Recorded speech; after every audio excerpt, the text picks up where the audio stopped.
السلام علیکم، کیا حال ہے سبھی سننے والوں کا؟ امید کرتے ہیں کہ آپ سب خیریت سے ہوں گے۔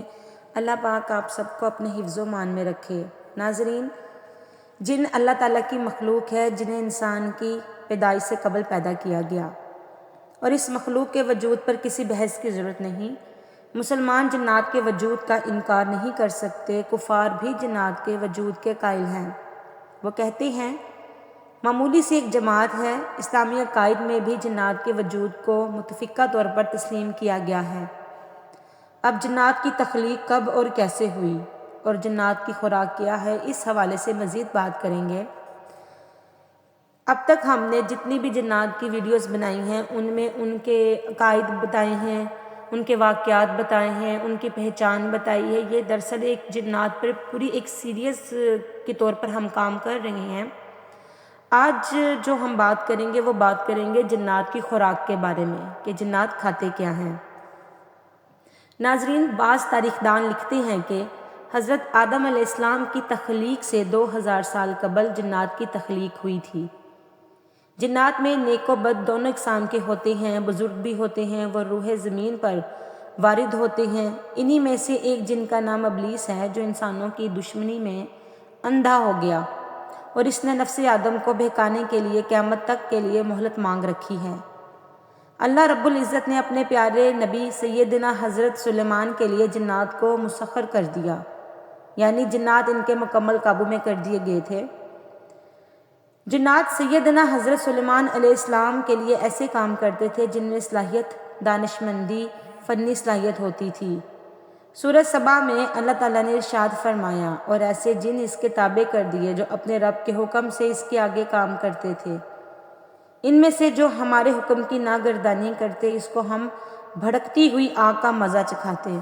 وہ اس لیے بنائے تھے جو کچھ وہ چاہتا تھا، اونچی عمارتیں، تصویریں، بڑے بڑے حوض جیسے لگن، اور اپنی جگہ سے نہ ہٹنے والی دیگیں۔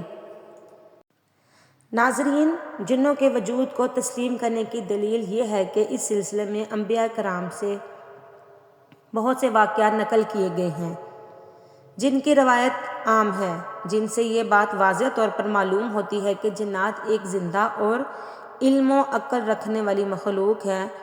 وہ جو بھی کام کرتے ہیں اپنے ارادے سے کرتے ہیں، بلکہ وہ حکم ماننے اور نہ ماننے میں بھی خود مختار ہیں۔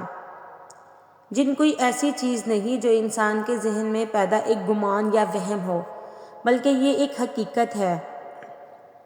جنوں کا معاملہ انبیاء کرام علیہ السلام کے واقعات میں زیادہ ملتا ہے۔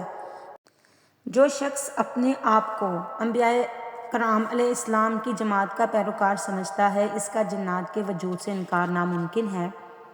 ناظرین، بخاری مسلم کی روایات کے مطابق حضرت عبداللہ بن عباس رضی اللہ تعالیٰ عنہ فرماتے ہیں کہ رسول اللہ صلی اللہ علیہ وآلہ وسلم اپنے چند ساتھیوں کو لے کر نکلے، اور ان کا ارادہ عکار کے بازار جانے کا تھا۔ ادھر شیاطین اور آسمان سے آنے والی خبروں کے درمیان رکاوٹیں پیدا کر دی گئی تھیں، اور ان شیطانوں پر ستارے ٹوٹنے لگے تھے، یعنی شہاب ثاقب۔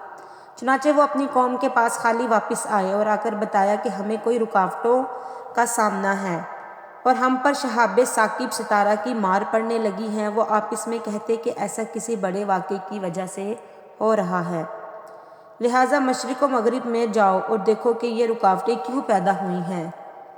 چنانچہ تمام جنات آپ صلی اللہ علیہ وآلہ وسلم کی طرف آ نکلے۔ آپ صلی اللہ علیہ وآلہ وسلم اس وقت نلخلا میں تھے اور عکاظ میں جانے کا ارادہ فرما رہے تھے۔ آپ صلی اللہ علیہ وآلہ وسلم نے فجر کی نماز پڑھائی۔ ان جنات کے کانوں میں قرآن کی آواز پڑی تو وہ اسے غور سے سننے لگے اور کہنے لگے کہ اللہ کی قسم، یہ وہی چیز ہے جو ہمیں آسمان کی خبر سننے سے روک رہی ہے۔ پھر وہ اپنی قوم کے پاس واپس گئے اور ان سے کہنے لگے، ہم نے عجیب و غریب قرآن سنا جو بھلائی کا راستہ دکھاتا ہے، تو اس پر ایمان لے آئے اور اپنے پروردگار کے ساتھ کبھی کسی کو شریک نہیں کریں گے۔ کے بعد آپ صلی اللہ علیہ وآلہ وسلم پر اللہ تعالیٰ نے سورہ جن نازل فرمائی۔ حضرت سیدنا ابو ہریرہ رضی اللہ تعالیٰ عنہ روایت کرتے ہیں کہ رسول اللہ صلی اللہ علیہ وآلہ وسلم نے مجھے حکم فرمایا کہ میرے لیے پتھر تلاش کرو جس سے میں استنجا کر سکوں، لیکن ہڈی اور لید مت لانا۔ میں نے رسول اللہ صلی اللہ علیہ وسلم کی خدمت میں وہ پتھر پیش کیے جو پلے باندھ رکھے تھے۔ جب آپ صلی اللہ علیہ وسلم فارغ ہوئے تو میں نے پوچھا کہ ہڈی اور لید سے منع کرنے میں کیا حکمت ہے؟ آپ صلی اللہ علیہ وسلم نے ارشاد فرمایا، یہ دونوں چیزیں جنات کی خوراک ہیں۔ میرے پاس نصیبین جو کہ ایک شہر ہے، اس کے جنوں کا ایک وفد آیا جو کہ بہت نیک تھے۔ انہوں نے مجھ سے خوراک مانگی۔ میں نے اللہ سے دعا کی کہ یہ جب بھی کسی ہڈی اور لید کے پاس گزرے تو اس میں اپنی غذا پائیں۔ ناظرین، ہڈی کو جنات لیتے ہیں تو انہیں اس پر گوشت ملتا ہے، اور جب لید یا گوبر کو لیتے ہیں تو وہ دانہ یعنی پھل بن جاتا ہے۔ اس لیے یہ اشکال وارد ہی نہیں ہوتا کہ گوبر تو ناپاک ہے، اس کا کھانا جنات کے لیے کیسے جائز ہے، کیونکہ معنی بدلنے سے ناپاک چیز پاک ہو جاتی ہے۔ امیر المومنین حضرت سیدنا عمر فاروق رضی اللہ تعالی عنہ نے جنات کے چنگل سے چھوٹ کر آنے والے ایک انصاری رضی اللہ تعالی عنہ سے جنات کی غذاؤں کے بارے میں دریافت کیا تو اس انصاری نے بتایا کہ وہ لوبیا نامی سبزی کھاتے ہیں، اور وہ چیزیں جن پر اللہ تعالیٰ کا نام نہیں لیا جاتا، مثلاً بغیر بسم اللہ پڑھے کھانے والے کی غذا پر۔ حضرت عمر فاروق رضی اللہ تعالی عنہ نے ان کے پینے کے بارے میں پوچھا تو کہا جزف۔ جزف سے مراد وہ یمنی گھاس ہے جسے کھانے والے کو پانی پینے کی محتاجی نہیں رہتی۔ یہ اس سے مراد پانی وغیرہ کا وہ برتن جسے ڈھانپ کر نہ رکھا جائے۔ ان روایات سے معلوم ہوا کہ ہڈی، لید، لوبیا اور انسانوں کے کھانے کی دیگر چیزیں جن پر بسم اللہ نہ پڑھی جائے جنوں کی خوراک ہے۔ ناظرین، جنوں کے کھانے اور پینے میں لوگوں کا اختلاف ہے۔ کچھ لوگ کہتے ہیں کہ تمام جنات نہ کھاتے ہیں نہ پیتے ہیں، لیکن یہ قول غیر معتبر ہے۔ دوسرا قول یہ ہے کہ جنات کی ایک قسم کھاتی پیتی ہے اور دوسری قسم نہیں کھاتی۔ تیسرے اقوال تمام جنات کھاتے اور پیتے ہیں، البتہ ان میں اختلاف ہے۔ کچھ لوگ کہتے ہیں کہ وہ چباتے اور نگلتے نہیں بلکہ سونگھتے ہیں، پر اس کی کوئی دلیل نہیں۔ دوسرے لوگ کہتے ہیں یہ چباتے اور نگلتے ہیں، اور یہی قول صحیح ہے، جس کی شہادت صحیح احادیث میں بھی ملتی ہے۔ ترمذی میں صحیح سند سے مروی ہے کہ گوبر اور ہڈی سے استنجا نہ کرو، اس لیے کہ یہ تمہارے جنات بھائیوں کی خوراک ہے۔ اسی طرح صحیح مسلم میں ابن مسعود رضی اللہ تعالی عنہ سے روایت ہے کہ مجھے ایک جن نے دعوت دی، میں اس کے ساتھ گیا، ان کے سامنے قرآن کی تلاوت کی۔ وہ جن ہمیں ایک جگہ لے گیا اور جنوں کے مکانات اور آگ کے نشانات دکھائے۔ ان لوگوں نے آپ سے کھانا مانگا تو آپ نے فرمایا، تمہارے لیے ہڈی جس پر اللہ کا نام لیا گیا ہو گوشت بن جائے گی، اور جانوروں کی مینگنی تمہارے مویشیوں کے لیے چارہ ہے۔ جنات کی اس خوراک کے علاوہ بھی دیگر خوراک کی طرف رغبت کا پتہ چلتا ہے۔ اس سلسلے میں بھی بے شمار روایت موجود ہیں۔ لوگوں کے ذاتی تجربات اور مشاہدات بھی ہیں جن سے معلوم ہوتا ہے کہ وہ اپنی مخصوص غذا کے علاوہ تمام انسانی غذائیں بھی کھاتے ہیں۔ ارشاد نبوی صلی اللہ علیہ وسلم ہے کہ شیطان بائیں ہاتھ سے کھاتا ہے۔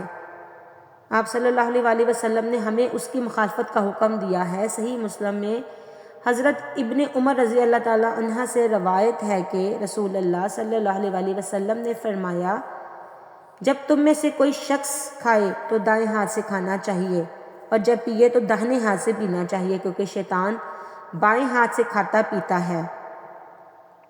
ایک اور روایت کے مطابق جنات چونکہ انسانوں سے زیادہ لطیف ہوتے ہیں، اس لیے انسانوں کی نسبت ان کی غذا بھی زیادہ لطیف ہوتی ہے۔ یہ غذا کے بخارات اور ان سے اٹھنے والی خوشبو کو بطور غذا بھی استعمال کرتے ہیں۔ پاکیزہ جنات کی خوراک بھی پاکیزہ ہوتی ہے، اور شریر جنات کی غذا بھی ان کی طبیعت کے مطابق گندی ہوتی ہے۔